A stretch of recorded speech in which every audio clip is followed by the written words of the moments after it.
We will now, yeah. Okay.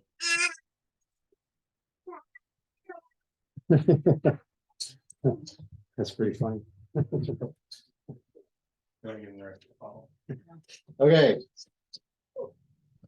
I was thinking about this conversation we had on this table fellowship thing. I think it's a bigger deal. I think it's a bigger deal than even I thought. We ended with the Jesus parable of the dinner where the invited guests reject the invitation, reject the host. And I was thinking about that, you know, on the shaming that they were engaging in when they did that in the parable, in the story, which is implicit. And I was thinking about the importance of table fellowship and the reinforcement of the status. And that's how it functioned. I mean, you made your statement as a Pharisee by having these dinners and who you invited and who you didn't invite. And so you were guarding the status. The status, it wasn't just status seeking, it was status enforcement. And I was thinking about the fact that the most fundamental, really, Christianity only has two rituals: the Last Supper and baptism. And one of those is a ritual of table fellowship. Mm. And when you combine that with the fact that there can be no status seeking allowed or status enforcement allowed. In other words, you don't come to the Lord's table in one of these houses back then and go hunt for the best seat. And or at least you shouldn't.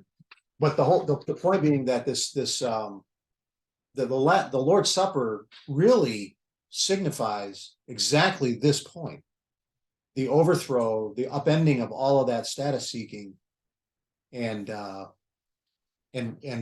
what these dinners signify. I mean, that's what they were for, and it's just such an overthrow of that very idea.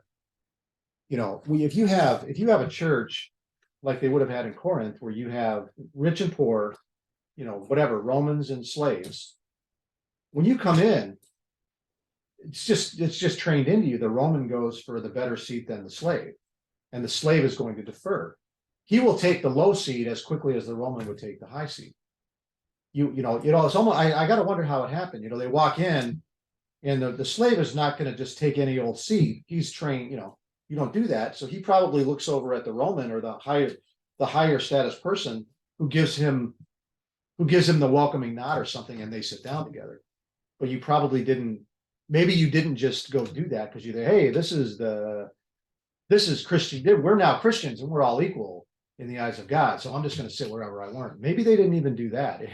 In other words, there was a lot of inertia, that work that had to be done on the system to do it at every instance like that. And it never became natural for these people to just lay all that aside for this little event and then go back to it, because you would have had to go back to it when you hit the world again. Because some of these slaves, of course, maybe they had to go back and serve these people. Can you imagine that?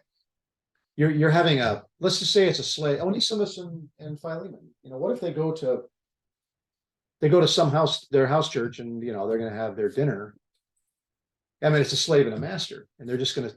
How did that work? How did they just? Did Onesimus just sit wherever he wanted? And so he would take a higher seat. I mean, I got to think he just naturally did not do that. He would honor his master's place and never presume on it. I'd love to have a video of how that worked in the first century. We think nothing of it, but to them, I mean, it's revolutionary. The whole Lord's table, what it signified and what it represented it's extraordinary.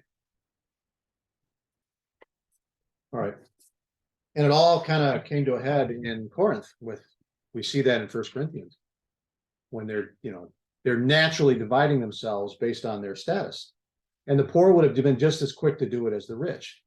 They would have naturally taken their place, and the rich would have naturally taken their place. And it would have taken work every time to force the jumbling up in some sense. Okay. Let's see.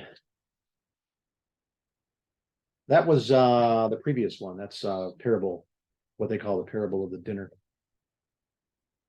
How about the parable of the status seeking or something? I don't know. So let's move on now. Verse 25 through, that naturally says 33. Let's see if that's what I want. Yeah, 25 through 33. Now great crowds accompanied him, and he turned and said to them, if anyone comes to me and does not hate his own father and mother and wife and children and brothers and sisters, yes, and even his own life, he cannot be my disciple. Whoever does not bear his own cross and come after me cannot be my disciple. For which of you desiring to build a tower does not first sit down and count the cost, whether he has enough to complete it? Otherwise, when he has laid a foundation and is not able to finish, all who see it begin to mock him, saying, this man began to build and was not able to finish. Or what king going out to encounter another king in war will not sit down first and deliberate whether he is able with 10,000 to meet him, who comes against him with 20,000? And if not, while the other is yet a great way off, he sends a delegation and asks for terms of peace. So therefore, any one of you who does not renounce all that he has cannot be my disciple. Okay, so we have, I think, let me look it up here. I think that's our second mention in Luke of the cross.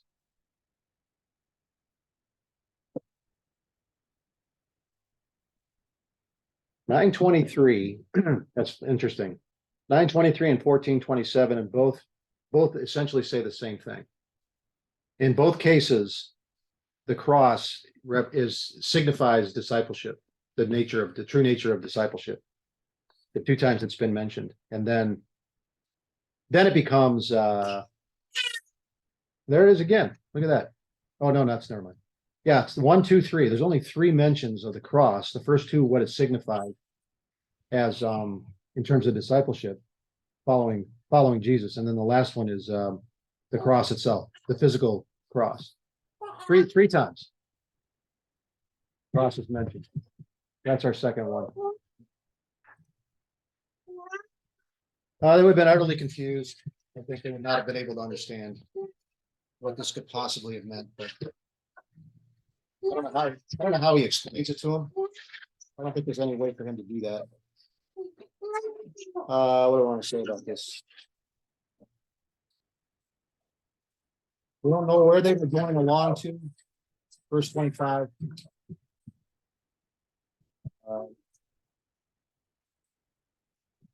Jerusalem in some way, but we don't know for sure. And in the context of him going, that's when he mentions the cross. And of course, where he's going is Jerusalem to be put on the cross. Okay, so then it becomes the paradigm in verse 27. Oh no, let's talk about look how he doubles down on it. So first he mentions he says the same thing twice, 26 and 27. If anyone comes to me and does not hate his own father, mother, wife, kinship, that which is closest, and even his own life, he cannot be my disciple. But then it's speaking of life, speaking of hating your own life, whoever does not carry his own cross cannot be my disciple.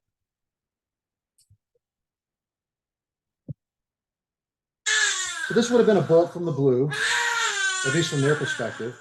And I think we're too close to it.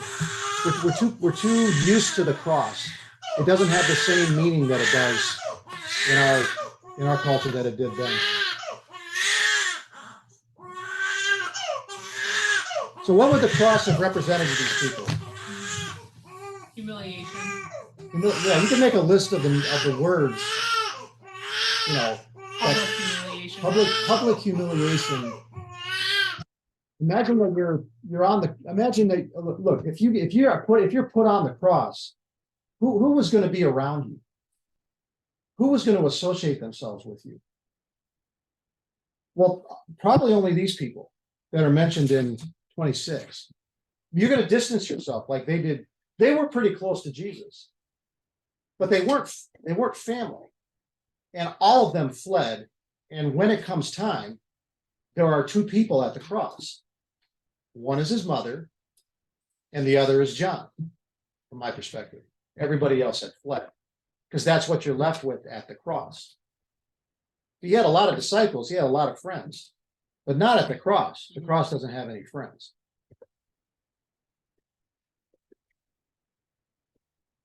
What was he unhappy about? Yeah, your diaper. Seems a little bit- Yeah, I've been there. Let's see.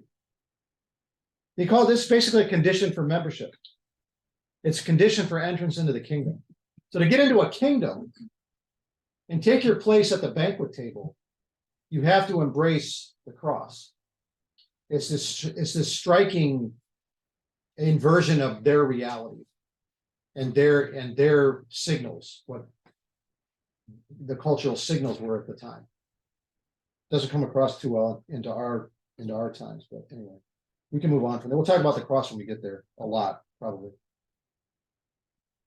I wrote down, I probably stole this. The demands of the kingdom require reconstruction of your very identity, a refashioning of the inner being, and it's pictured in the embrace of the cross. And it's an act which no person listening could have countenanced for themselves, period. All loyalties, priorities, and pursuits are relativized. Everything is relative to the pursuit of Christ represented by the cross.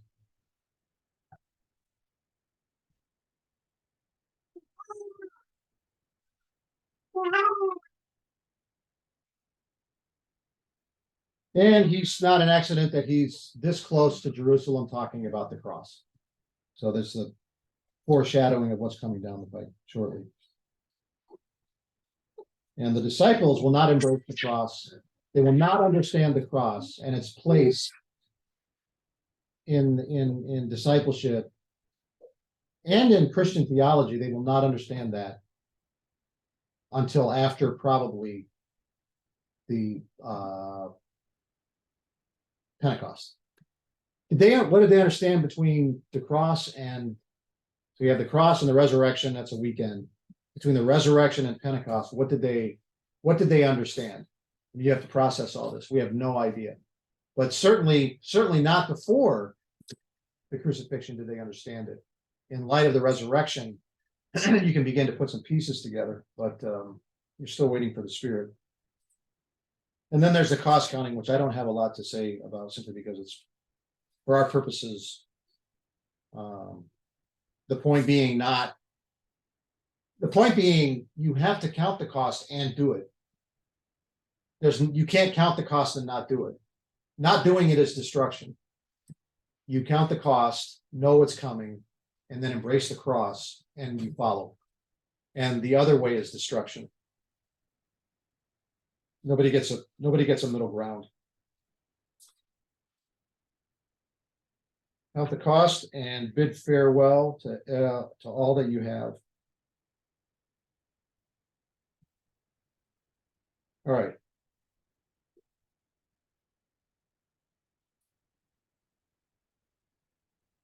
And then 34 and 35, which I'll read, and I don't really have much to say about this either. Therefore, salt is good. It's like this disconnected.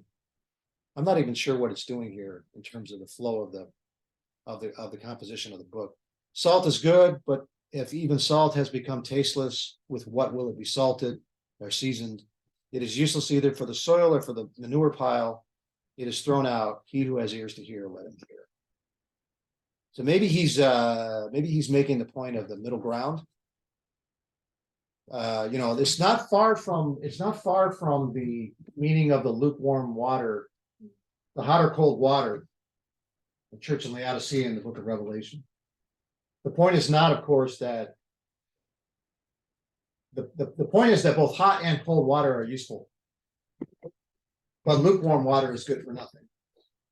And so the point being that once the salt has lost its seasoning, its saltiness, then you can't even let's see. It's useless either for the soil or for the manure pile. The two sides. It's useless. And there's an application there for the disciple, the disciples place embracing the cross. And that's all I have on that. We can move on and see what we can do in 15, see if we can get to the two sons.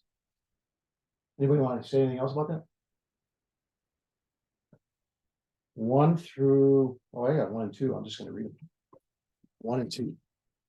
And then somebody else can read the rest after we go on. Now all the tax collectors and the sinners, Luke says, Luke calls them that. It's like their place in society, right? He's not calling them evil. Blech. They're known. He's speaking from the vantage point of the people of the time and their status, their place in society. And he associates the two, tax collectors and sinners, that were coming near to him to listen to him. Both the Pharisees and the scribes began to grumble, talk about that word in a minute, saying, this man receives sinners and eats with them. He does the Luke thing. He informs them that from the vantage point of the people in the story, they're considered sinners. And then he has the participant call them sinners. And he uses that literary technique quite a bit. It's more than a moral judgment. It's a status thing from a religious standpoint. You know, the tax collector, pick somebody else. You know, there's two kinds of status seeking let's be simplistic, two kinds in their day. One would be social and one would be religious. And so the culture conflated the two. So the people at the highest end of the social status were the Sadducees, the aristocracy, but they were also at the high end of they had a high religious status. They were members of the Sanhedrin and so on and so forth. And so they had conflated the two. So when he uses a word like sinner, it has a religious status to it, which from the vantage point of the Pharisees puts them at the bottom of the religious stack, the bottom of the religious caste system. Even if they were like a tax collector might do very well financially, but he would be at the bottom end of the religious stack, what I call first century, the social caste system. You know, their practice of in the first century of social distancing. You keep yourself away from those people in a religious sense and in a social sense. But here comes Jesus, and he welcomes them into his presence. You know, they're watching him. Is he one of us? Is Jesus one of us, or is he not one of us? Well, one of the tests is what is his reaction to these religious outcasts and these social outcasts? And his reaction is to welcome them. And there's going to be the dinner with Levi, which is what he's called in this book, is going to be a perfect representation of that. And then you see the word grumble. Both the Pharisees and the scribes began to grumble, saying, this man eats with sinners and receives sinners and eats with them. So there's your table fellowship.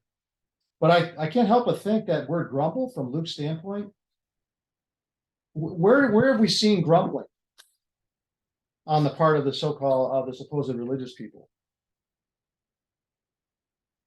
It's one of the most famous and hideous stories in the Bible. Right from the start. Right out of Egypt. Grumbling. All the congregation of the sons of Israel began to grumble.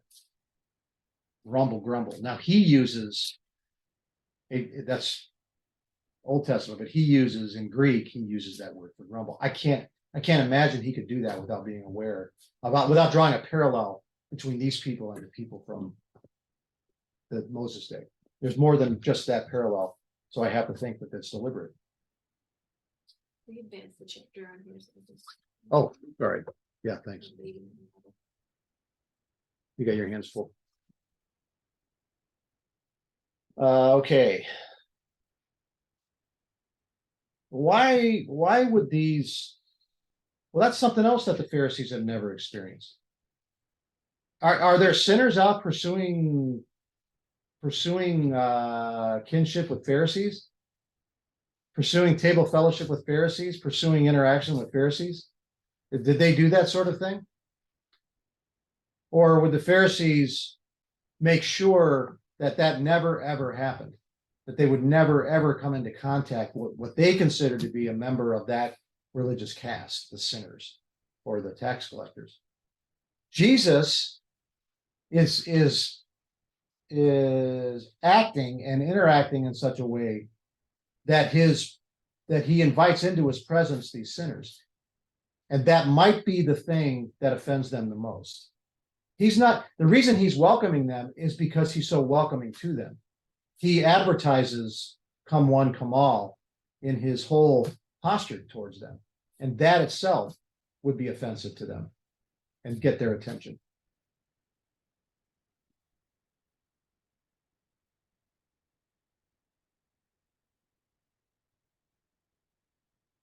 And by doing so, he subverts the very purpose of the dinners.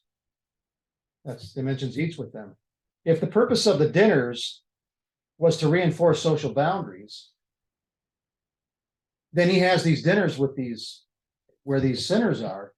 He's shattering those boundaries and he's subverting the very purpose of the dinners and therefore their place in society. Because, people are going to notice. They watch him and his behavior, and he's welcoming, and he knows as much about the law as they do, and he teaches it as one having authority, and he welcomes us. These guys just look like frauds. So he highlights their pretense. That would be my guess as to another reason that they would be so offended by him.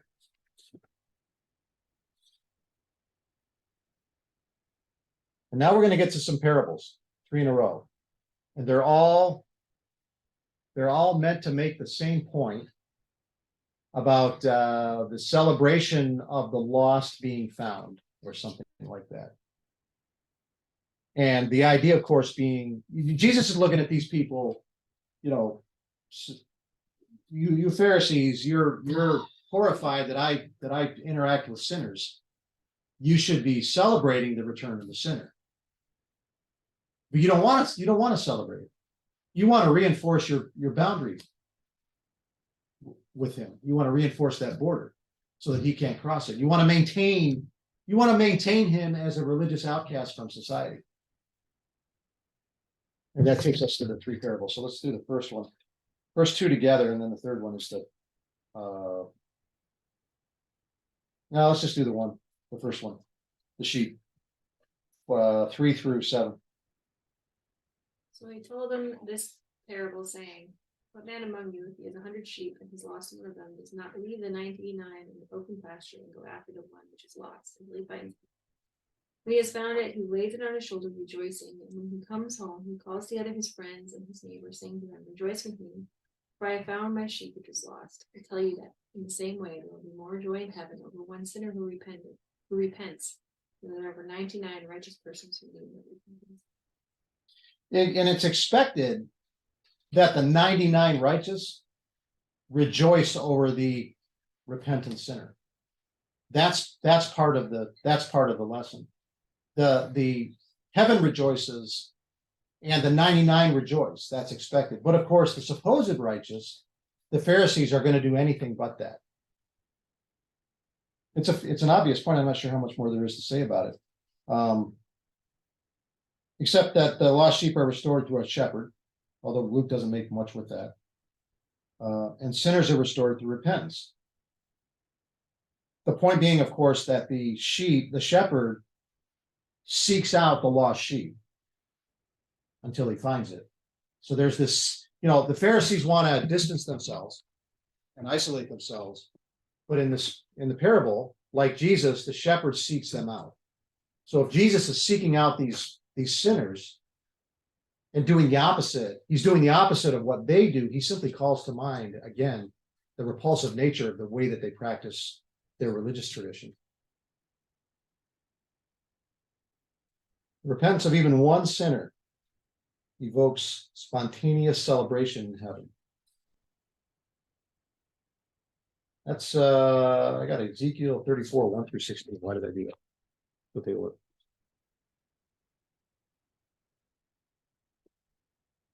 Whoops.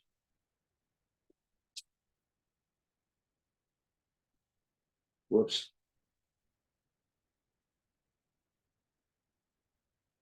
Yeah, it's about shepherds. Well, okay, that's, you can go even further. If these people were self-anointed shepherds, the ruling class, it's an implicit indictment of them as well in terms of their commission, their supposed commission to be shepherds. They're terrible shepherds of, they're terrible stewards of their authority, and they're stewards, they're terrible stewards of that which they have been commissioned to do in leading the house of Israel. And that's what this is about. Prophecy against the shepherds of Israel. Say to those shepherds, woe, shepherds of Israel who have been feeding themselves. Should not the shepherds feed the flock? You eat the fat and clothe yourselves with wool. I mean, if he's using this shepherd analogy, illustration, and may call to mind something like Ezekiel chapter 34, and maybe he's taught on this before in his ministry, then they know what he's doing. And he's calling down something like Ezekiel 34 against them, which is humiliating.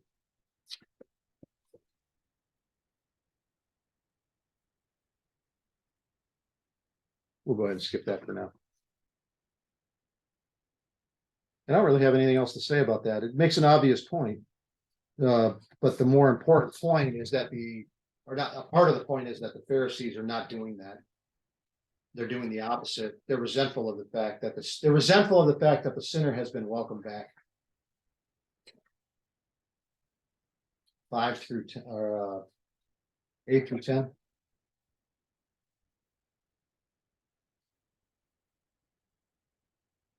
What woman, if she has 10 silver coins and loses one, does not light a lamp and sweep the house and search carefully until she finds it?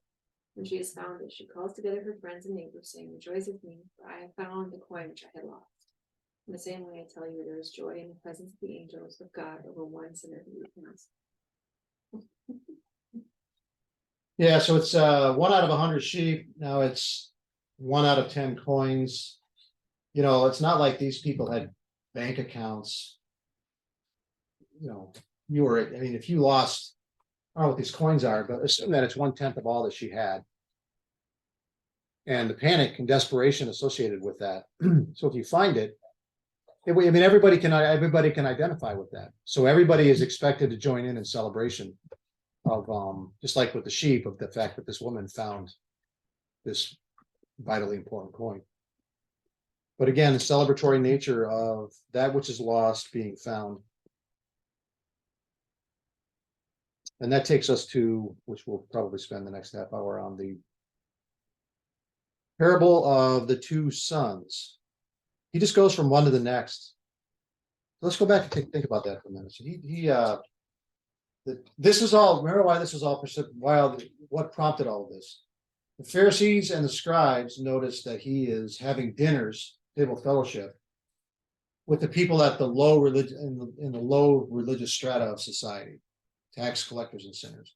And they pointed it out, saying, this man receives sinners and eats with them. And it's implied in that, of course, that's a condemnation. It's a scathing indictment of him. So he tells 3 parables, upending their understanding, their interpretation, not just in their interpretation of religious status, but their place in society as reinforcers of it, and their dereliction of duty towards, they're meant to be facilitators and guardians for the people of God. They're doing anything but that. They're facilitators and guardians of their own positions in society. And they use the social constructs and even the traditions to reinforce those boundaries. So they've inverted the whole thing. He tells these 3 parables to illustrate the point, indicting them. He's not just making a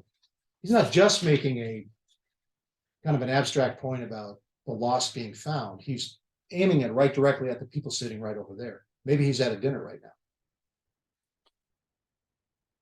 Well, let's go ahead and read let's do the whole thing and get through this. Somebody want to take a shot at reading the entire, wow, wait a minute, let me think about this. That's a lot of verses in here. Do we want to divide this up? Slow down. Huh? Just slow down. Oh, sorry. there's the, ooh, that is big. Let's see, where do we want to divide this? Let's do this in a couple of parts. Let's go through. Let's just do the intro. Through verse 14. So 11 through 14. And he said, a certain man had 2 sons. And the younger of them said to his father, Father, give me the portion of goods that falls to me. So he divided to them his livelihood. And not many days after, the younger son gathered all together, journeyed to a far country, and there wasted his possessions with prodigal living. But when he had spent all, there arose a severe famine in that land, and he began to be in want. Let's do one more. Then he went and joined himself to be a citizen of that country, and he sent him into his fields to feed swine. All right, the country is anonymous, the son is anonymous. But just based on some context clues, you can get a picture of it. Because he's going to a, is it say a far country, a distant country. So it's not Israel or Palestine. So it's Gentile territory. And loose living implies, I don't know, Corinth, I'm not saying he's saying Corinth, but that kind of pagan world that the Israelites, that the Jews of Jesus' day would have had utter contempt for and distanced themselves from. So this older son, the younger son does this. And then there's, of course, the swine. So not only does he hire himself out in the service of a man who's, whatever you want to call it, herding swine, but he is going to come in direct contact with these swine, which is contaminating for Jews. So he takes this man who was high status when he was with his father, and he squanders it until he goes to from the Jewish standpoint, in both a religious and a social context, he takes the low status all the way down to the bottom because of his own foolishness. That's the setup. So everybody listening is just shaking their heads because it's contemptible that he would do this, and he deserves everything he's going to get, and so on and so forth. And so nobody in his right mind would welcome such a one back. He becomes the paradigm of the sinner that the Pharisees have already said they don't want back, and that they're going to isolate themselves from. And then, of course, the older son is going to come in a little bit and kind of personify them as well. So he's going to live as a Gentile, and then he really lives as a Gentile.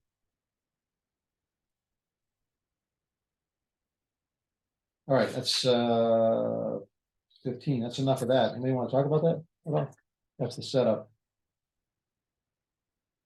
So 16 through, let's see. 16 through, yeah, let's go through till the sun shows up. 16 through 24.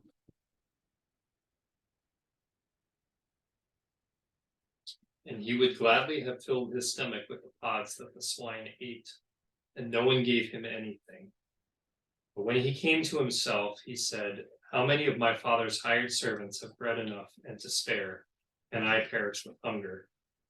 I will arise and go to my father, and will say to him, Father, I have sinned against heaven and before you, and I am no longer worthy to be called your son.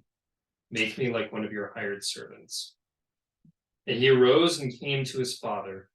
But when he was still a great way off, his father saw him and had compassion, and ran and fell on his neck and kissed him.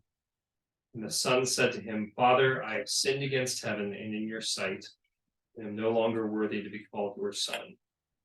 But the father said to his servants, bring out the best robe and put it on him, and put a ring on his hand and sandals on his feet. And bring the fatted calf here and kill it, and let us eat and be merry, for this my son was dead and is alive again. He was lost and is found. And they began to be merry. Yeah, that's the story. So that you have this almsgiving was a Jewish thing. The Romans, that was not a Roman practice. So he's in a place where he's not going to get he cannot expect people that are walking by to just simply help him. He's on his own, which of course is part of the point of being in a distant country.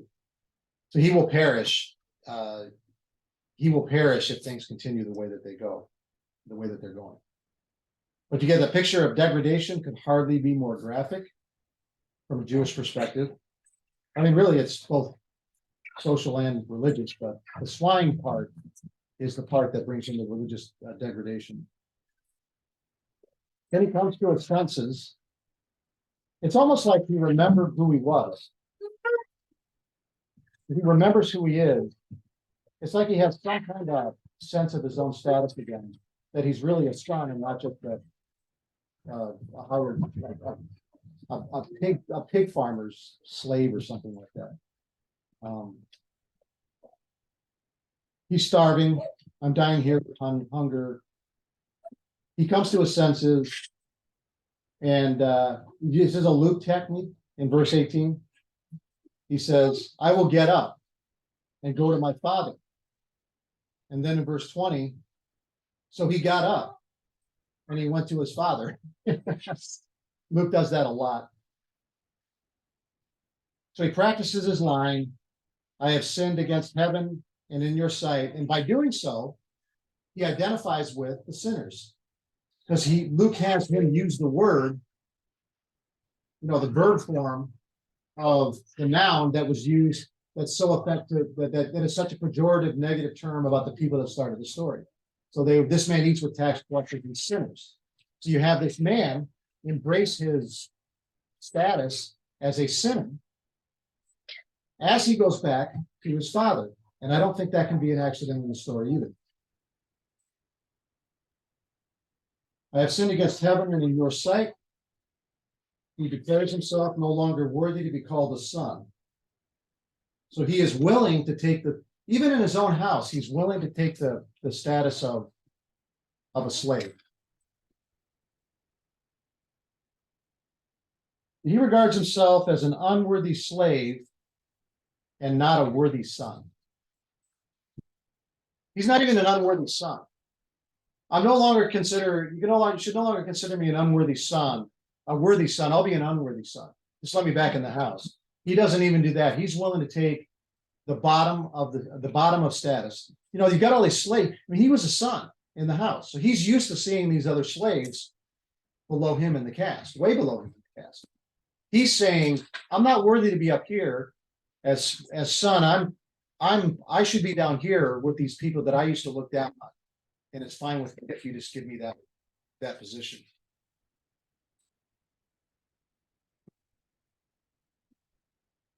Well, the father doesn't give him an opportunity to finish the script. He's already practiced it. He just is jubilant at the return. That's the only thing that matters. The only thing that matters is the son is back. What he was doing out there didn't matter. What he thought his status would be didn't matter. He was going to be restored to exactly the position that he was in before, which is going to be the thing that creates the trouble with the older son. So the confession is set aside, and he's immediately welcomed back to the family, full status restored. No penance need be done. No makeup for your mistakes, no trial period, none of that whatsoever. Restoration means restoration, full status. And so back to the sinners. I don't know what it would have taken for these Pharisees to welcome a sinner, what they considered a sinner, back into the fold, so to speak, how that even worked. My hunch is they didn't let it happen. Because who were they? I mean, were they prostitutes? How does that work? So then he just simply ignores everything the son says. He says to the slaves, so he reinforces the son's status to the slaves. Slaves, bring the best robe and put it on him, and put a ring on his hand and sandals on his feet. He actually reinforces the status of the son in the eyes of the slaves. Bring the fattened calf, and there it is again, for the third time celebrate. So it's this jubilant celebration at the lost being found. It's a fairly obvious point, but it just screams out at you, but there's so many subtle elements, I think, to the story that we're talking about. In verse 23, kill the fatted calf, let us eat and celebrate. And then it's another the Luke thing again in verse 24. And they began to celebrate. So that somebody in the story says, let us celebrate, then Luke says they celebrated. And then you have this allusion to the dead coming back to life. Instead of lost, just lost and found, it's dead to life and death to life and lost to found. And he said, remember the line here, this son of mine. So he said, I'm no longer worthy to be called a son. Make me a hired slave. To which the father turns to him and says, calls him this son of mine, reinforcing his status. And then here comes the older son and it turns sinister and dark. Let's go ahead and finish it off unless somebody wants to talk about that one. Are we at 25, yes. Now his older son was in the field, and as he came and drew near to the house, he heard music and dancing. And he called one of the servants and asked what these things meant. And he said to him, your brother has come, and your father has killed the fattened calf, because he has received him back safe and sound. But he was angry and refused to go in. His father came out and entreated him. But he answered his father, look, these many years I have served you, and I never disobeyed your command. Yet you never gave me a young goat that I might celebrate with my friends. But when this son of yours came, who has devoured your property with prostitutes, you killed the fattened calf for him. And he said to him, son, you are always with me, and all that is mine is yours. It was fitting to celebrate and be glad, for this your brother was dead and is alive. He was lost and is found. Celebrate, celebrate, celebrate. Notice the follow it down. I'm no longer worthy to be called a son. You can call me slave. To which the father responds to the slaves, do these things for this son of mine. To which the older son calls him, or now here comes the slaves. They say to the son, to the older son, your brother has come, and your father has killed the fatted calf because he received him back. So here comes the older son who calls him this son of yours. He rejects brother. He rejects membership at all in the family. He calls him this son of yours. Same language. What? Same language. The dad used this. Yeah, where's that? I was gonna go there. Where's that at? Right before, This brother of yours. no, So we have this son of yours, says the brother in 30. but this son of mine was dead and has come to life again. In 24. This son of mine is dead. This son of mine, This son of yours. this son of yours by the brother Mhm. in 30. All that is mine is yours. Part of what is mine is this son of mine, which he has rejected. Mhm. And then in verse 32, this reconciliation is more than just with the father. Or at least that's supposed to be the nature of the story. These Pharisees are supposed to be rejoicing at the return of this kindred spirit, this Israelite who was lost and is found and being welcomed back into the fold. So the father in verse 32, I'm asking you to rejoice and celebrate because this brother of yours. So the slave says, your brother, so on and so forth. He responds with distance, this son of yours. The father says, no, this brother of yours was dead and is alive. He was lost and is found. And so there's this duel going on to get the brother, the older brother, the older son, to welcome. It's not just the father, he's trying to get his brother to welcome him back into the fold. And I think in the brother, that's where you see the Pharisees represented, and he won't do it. Of course, the brother, we don't know what the brother did because it doesn't matter. He's simply there to make the point in a parallel with the Pharisees and why these Pharisees should have acted the way that the way they didn't, where they should have been celebrating the return of these sinners, and they wouldn't do it for the same reason, apparently, that this brother wouldn't do it. But I find the language of son, the intricacies of the use of the subtleties of, this son of yours, this son of mine, your brother, this brother of yours. There's this duel going on to try to get this brother to welcome him back in, like the Pharisees are supposed to be welcoming in the sinners, and they won't do it. And then celebrate. It's a cause for celebration that the brother is missing out on. He thinks of himself. The older brother seems to regard himself, he seems to present himself as almost a slave himself. For so many years I have been serving you. I have never neglected a command of yours. Yet you have never given me a young goat so that I might celebrate with my friends. So he's got this perverse, celebrate what? It's just this perverse notion of the very idea of even celebrating. But he has this perverse notion that he's he's been treated like by his father, like he's a slave or something, at the bidding of his father's commands. The father has to remind him, no, everything I have is yours. We had to celebrate. I'm correcting you on your notion of celebrating. This is a cause for celebration because your brother has returned. And what else do I have to say about this?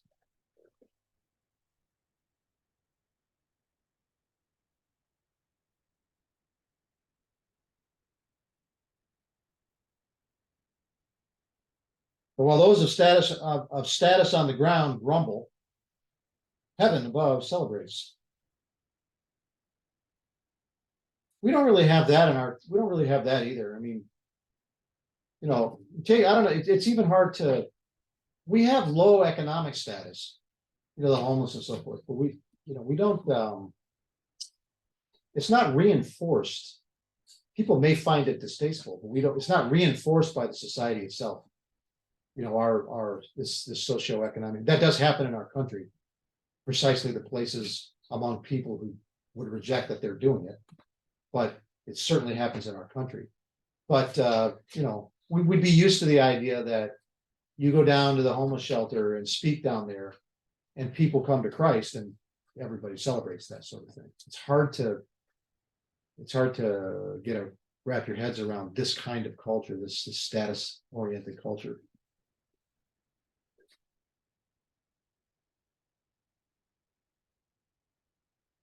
It's interesting to me that we are called upon to celebrate along with heaven. That's the point of the older brother. We as members of the household of God are called upon to celebrate the return of the sinner, the return of the outcast. Even if the outcast has wronged us this way, which happens a lot. I've never been terribly wronged by another human to the point where, anytime if I hold a grudge, it's probably illegitimate because I've never been irreparably harmed by another human, so to speak. Other people have, they've affected to the rest of their lives. So for them to welcome back to celebrate whatever the repentance, the coming to faith of somebody like that, that's tough.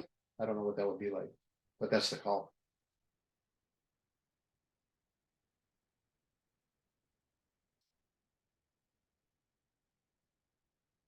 And the feast. He brings in the idea of the feast. We're back to table fellowship. There's kill the fatted calf, we're going to have a feast. And this sinner who was feeding swine, he's going to have the guest of honor seat at the feast. And the older brother is expected to be there. He doesn't think the younger brother is worthy for him to sit at the feast. Like the Pharisees are not worthy for the sinner to sit at their table. It's a lot of parallels.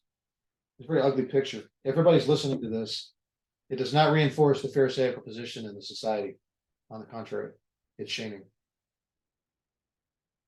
They've about had enough. Welcome the sinner into the new present of the kingdom. It's already inbreaking. This is all about an inbreaking kingdom. And because it's an inbreaking kingdom, the rules of the kingdom are inbreaking as well. And those rules are now permeating the religious life of the nation, or they should be, in which sinners are welcomed back in to the fold. And so the old, you know, it's the old, got the old wine, or however that parable goes, that I still don't fully understand. But the new wine and the old wineskins, you know, you have this invasion going on. It's inbreaking of one thing that's transplanting. It's the old is making way for it, and it's taking over whether the old likes it or not. And the guardians of the old don't like it. But this new kingdom mentality and reality is inbreaking now. It's not going to be done. It's not going to fully, you know, Christ will take his seat on the throne in this world in the future. But the rules of the kingdom and kingdom living are already present in the lives of the people who are a part of it.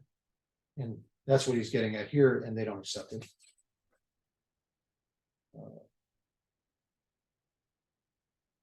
The parable is a picture, it's a picture of ruling elites at odds with the redemptive purpose of God. He is here to seek and save that which is lost. That's the redemptive purpose. Seek and save. Often seeking through the people that they're supposed to be stewards of what they've been given. We'll finish a little early because I didn't think we'd get all the way there. But that's all I have to say about the parable of the two sons. What do you think about people who take some of these parables and, or even the last bit of the last chapter, what was it, the salt and the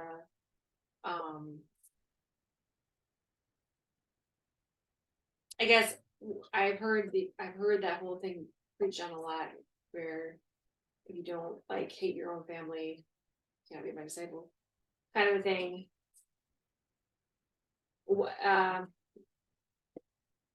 Is that one of these things we're supposed to be applying to our lives today? Or is he talking about literally right now, my disciples are going to be persecuted? You know what I mean?